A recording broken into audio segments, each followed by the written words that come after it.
Salut à tous et à toutes, c'est Flo de la chaîne Hobby Figurines. Aujourd'hui on se retrouve pour une nouvelle vidéo, donc une vidéo unboxing sur le numéro 17 et 18 des fascicules Combat Patrol de chez Hachette Collection pour Warhammer 40 000.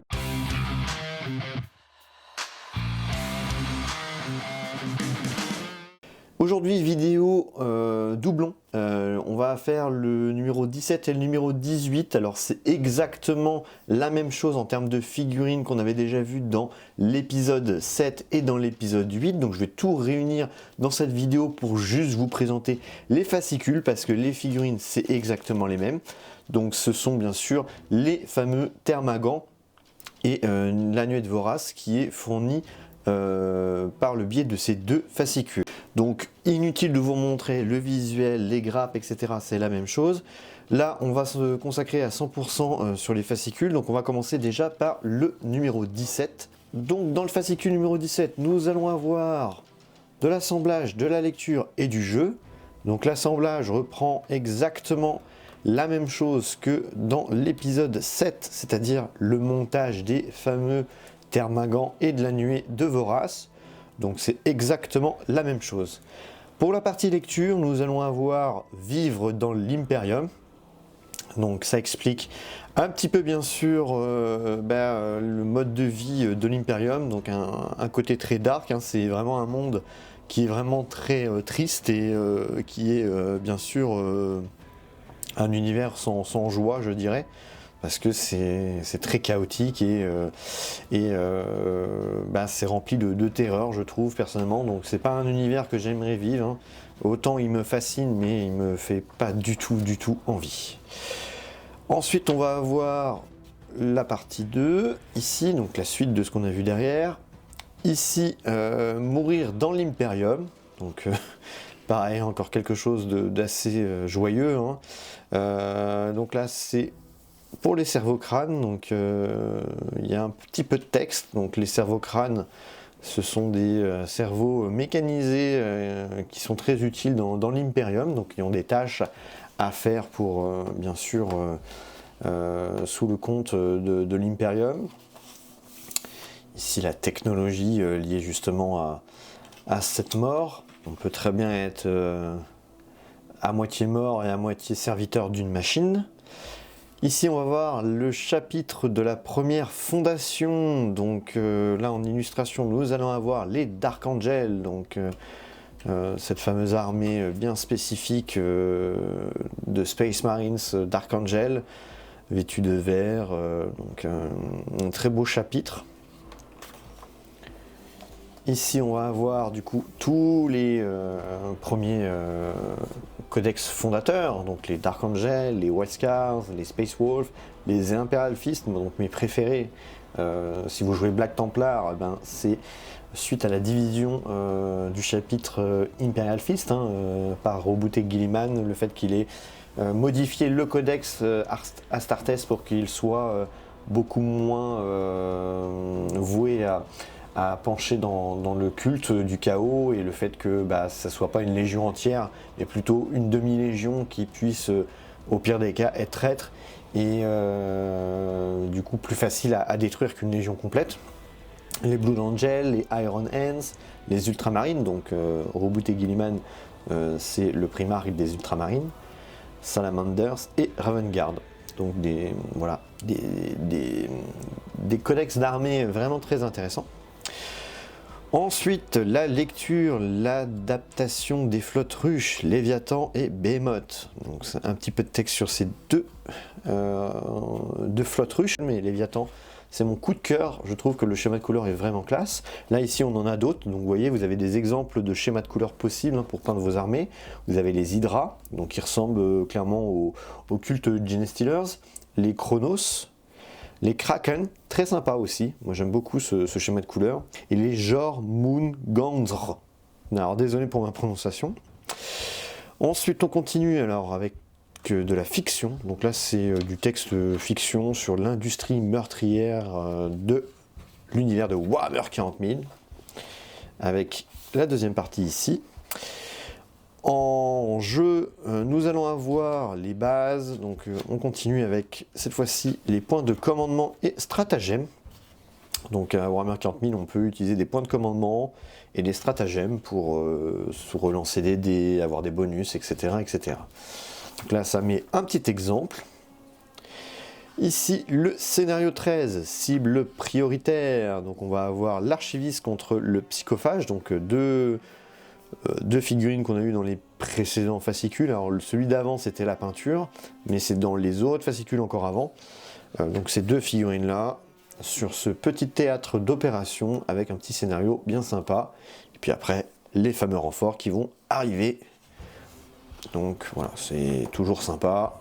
Ça vous apprend les règles de Warhammer 40 000. Alors je crois, non, j'ai pas sauté de page, c'est tout bon.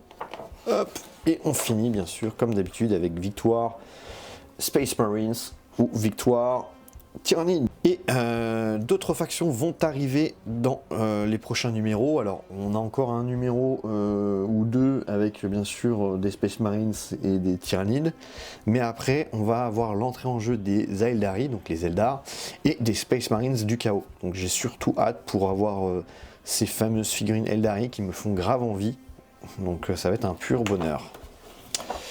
Donc ça, c'était le numéro 17, donc dans le numéro 18 qu'on va voir juste après, on va voir ça, et puis dans le numéro 19, ils vont nous présenter cette fameuse figurine, la dernière des Tyrannides, qui est dans le numéro 19. Allez hop, on continue, alors là, le fascicule 18, donc la deuxième partie. Ici, on n'aura pas de montage, mais on va avoir de la peinture, de la lecture et du jeu. Donc la peinture, ça reprend la peinture des figurines, bien sûr, hop, qu'on a déjà eu, celle des numéros 7 et 8, mais aussi de ces numéros-là, donc le numéro 17 et 18. Donc ça vous explique comment peindre pour arriver à ce stade-là. Donc encore une fois, c'est un fascicule important d'avoir ensemble, car sinon il va vous manquer des pièces. Donc les mondes ruches, la majeure partie de la population humaine vit dans ces fameux mondes ruches. C'est un peu des grosses villes assez impressionnantes, mais avec bien sûr des parties qui peuvent se trouver sous terre parce qu'elles sont tellement polluées, elles sont tellement invivables qu'il y a des endroits où il y a des mondes où ils vivent plutôt sous terre que sur terre, mais il y a aussi des mondes où justement la vie est en même temps sur terre comme sous terre. Il y a par exemple la guerre des gangs, donc si vous connaissez le jeu Necromunda, clairement c'est dans ces mondes ruches des gangs qui s'affrontent. Les millions de flèches, monde hostile ici, on va avoir des mondes où il va y avoir des créatures xéno, des plantes qui sont toxiques, dangereuses, on va avoir de multitudes de choses diverses et variées dans ces fameux mondes. Donc dans les mondes hostiles, on va avoir aussi des mondes qui sont un peu comme Mars, c'est-à-dire qu'il n'y a pas de vie, que c'est que du sable. Fenris par exemple, là c'est que de la neige. Ensuite on continue alors avec les chapitres successeurs. Donc dans la partie précédente, donc le fascicule juste avant, je vous avais parlé des Black Templars, donc ça c'est un chapitre successeur des Imperial Fist. J'adore les Black Templars, je trouve que ils ont vraiment un côté chevaleresque et puis pieux, mais dans l'univers de Warhammer 40 000, et je trouve que ça fait vraiment le bon résumé de ce qu'est Warhammer 40 000 pour moi à mes yeux, c'est-à-dire quelque chose de puriste, mais en même temps de futuriste, donc j'aime beaucoup. Donc parmi les différents chapitres successeurs, on a les exemples qui sont ici, donc les plus connus pour moi c'est les Black Templars, mais bon après il y en a d'autres bien sûr. Les Silver Templars, ça c'est la création des éditions Hachette, ils ont créé leur propre chapitre pour présenter ça dans ce fascicule, mais il y en a d'autres, je connais pas trop, mais je pense que c'est issu d'exemples qu'on peut retrouver dans des White Dwarf ou des codex. Ici dans la partie lecture, on va avoir les Tyrannides, l'ombre dans le Warp.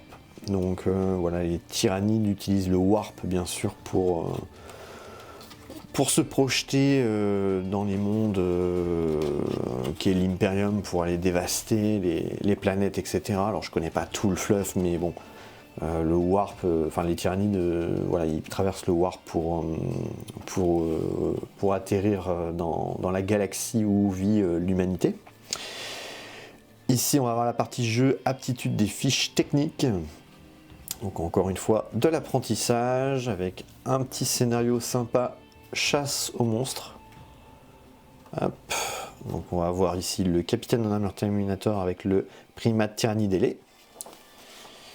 On continue. Alors ici, un exemple de déplacement avec plus de figurines. Vous voyez, on fait entrer en jeu toujours plus de figurines pour plus de complexité. Hop, et on finit toujours avec la partie finale, Tyrannide ou Space Marines, qui aura gagné la partie. Ils expliquent ici ce qui va arriver prochainement, hein, ça va venir. Les Aeldari et les Space Marines du chaos. Et pour les deux prochains numéros, donc le 19, on va avoir le Parasite de Mortrex, et le numéro 20, excellent, le Chaplain à moto. Donc en conclusion, c'est un magazine qu'on a déjà plutôt déjà connu, alors hormis le complément de texte, de lecture et de jeu, que sinon la partie montage et puis la partie peinture ainsi que les figurines, on l'a déjà vu dans les anciens numéros. Donc c'est des fascicules à eux seuls, genre par exemple que le 17 ou que le 18. Pour moi c'est une note de 4, mais par contre les deux réunis, pour moi c'est une note de 6. Ces deux réunis, ça fait une économie d'à peu près de 15 €, c'est pas grand chose, mais c'est toujours mieux que rien du tout. Mais c'est vrai que quand vous avez déjà des bons pourcentages chez vos revendeurs, ça fait encore ça en moins en termes de ristourne que ça pourrait faire. Donc c'est pas les meilleurs numéros, mais c'est toujours sympa d'avoir des nuées de Termagant avec des voraces. Donc voilà, 6 sur 10 pour ces deux numéros, mais pensez bien à les prendre eux2, car ils se complètent. C'est la même problématique que dans l'épisode 7 et 8. C'est-à-dire que si vous les prenez, par exemple, 2 fois le 18 ou 2 fois le 17, ou que le 17 ou que le 18, il va vous manquer soit des socles, soit des bouts de figurines. Et c'est vraiment dommage. C'est vraiment pas rentable, il vous faut absolument les deux pour que ça soit complet. Donc voilà, cette vidéo touche à sa fin, donc merci d'avoir regardé en entier. N'hésitez pas à liker, partager, commenter, à nous rejoindre si vous le souhaitez sur le Tipeee pour nous aider. Et je vous dis à très bientôt pour de prochaines vidéos. Ciao, bye bye.